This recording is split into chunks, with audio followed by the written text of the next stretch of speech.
नमस्कार मित्रों, मैं पूजा अपनी यूट्यूब चैनल पर आप सबका हार्दिक स्वागत करती हूँ।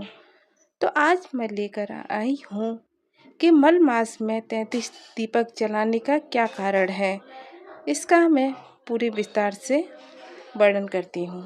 मल मास यानी कि अधिक मास में 33 दीपक या 33 बत्तियों का दीपक जलाने का कारण 33 कोटि के देवी देवताओं को प्रसन्न करना और उनकी कृपा को प्राप्त करना होता है। 33 कोटि देवी देवताओं का वास सनातन परंपरा के अनुसार कुल 33 कोटि के देवी देवता हैं।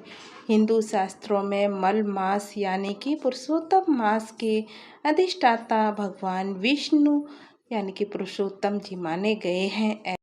ऐसा माना जाता है कि इन 33 दिनों के दौरान इस मास में दीपदान करने से सभी 33 करोड़ देवी देवताओं की पूजा का एक साथ फल मिलता है। यह धार्मिक अनुष्ठान भगवान विष्णु को समर्पित है और इसे करने से सभी पापों का नाश व अटके कार्यों में सफलता मिलती है। हिंदू शास्त्रों के अनुसार 33 प्रकार के देवता वसु, 11 रुद्र, 12 आदित्य और 2 अश्वनी कुमार हैं। मल मास में इन 33 देवताओं को साक्षी मानकर दीप दान करने से सभी देवताओं का आशीर्वाद प्राप्त हो जाता है। मल मास के अधिष्ठाता स्वामी स्वयं भगवान विष्णु हैं। इस पवित्र महीने में दीपदान करने से भगवान विष्णु अत्यंत प्रसन्न होते हैं और साधक के जीवन के समस्त दोष जैसे पितृदोष और ग्रह दोष दूर होते हैं।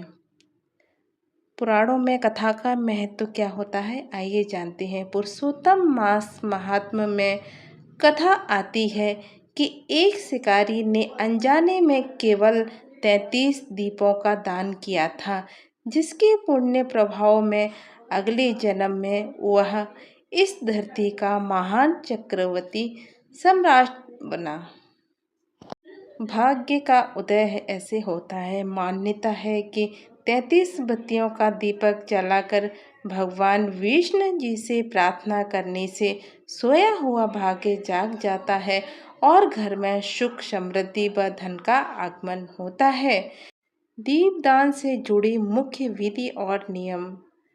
आप 33 अलग अलग दीपक जला सकते हैं या फिर एक ही दीपक में 33 रुई की बातियां एक साथ आप लगा सकते हैं। इसे आप अपने घर के मुख्य द्वार, पवित्र तुलसी के पौधे के सामने या किसी देव वृक्ष जैसे पीपल, आंवला के नीचे जला सकते हैं। तेल या घी। दीपक जलाने के लिए गाय का शुद्ध घी या तिल के तेल का प्रयोग सबसे उत्तम माना जाता है। मंत्र इस प्रकार है, इसे जलाते समय ओम पुराण पुरुषोत्तमाय नमः का जाप करना चाहिए या ओम नमो भगवते वासुदेवाय का।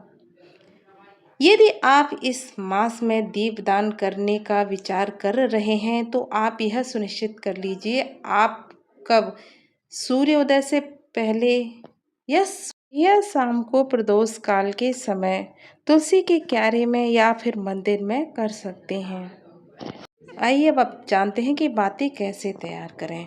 तो सूखी लकड़ी जो होती है तुलसी माता की, जो सूखी हुई लकड़ी होती हैं, उन लकड़ियों को इकट्ठा करके कॉटन की मदद से आप उनकी बत्ती बनाइए और उन बत्तियों को आप दीपक में रखकर जलाइए, क्योंकि जो तुलसी माता होती हैं वो विष्णु भगवान को बहुत प्रिय होती हैं। तो अगर हम मल मास में अगर हम ऐसा कर रहे हैं कि मल मास में विष्णु भगवान की पूजा की जाती है, तो अगर हम ऐसा करते हैं तो विष्णु भगवान की हम पर कृपा बनी रहती है। इन 33 बत्तियों को एक साथ मिलाकर एक बड़ा दीपक भी आप बना सकते हैं या फिर अलग अलग दीपक बनाकर तुलसी के क्यारे में, मंदिर में, घर के बाहर जैसे दरवाजे के पास में रख सकते हैं। ऐसे आप शिवलिंग के आसपास रख सकते हैं। और इसमें जो दीपक में घी भरा है वो या तो उस गाय को शुद्ध घी का दीपक हो और या फिर ये तेल जो होता है, तिल का तेल, उसका दीपक हो।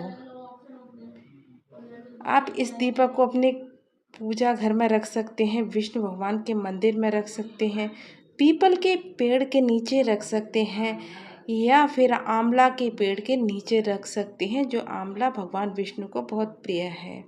या फिर नदी के किनारे शाम के टाइम आप जला सकते हैं। आप ये सब दीपक अगर शाम के टाइम या प्रदोष काल में जला सकते हैं। तो आपको ये उपाय, ये तरीका आपको अगर अच्छा लगा हो तो मेरी वीडियो को लाइक करें, चैनल को सब्सक्राइब करें और शेयर करना न भूलें।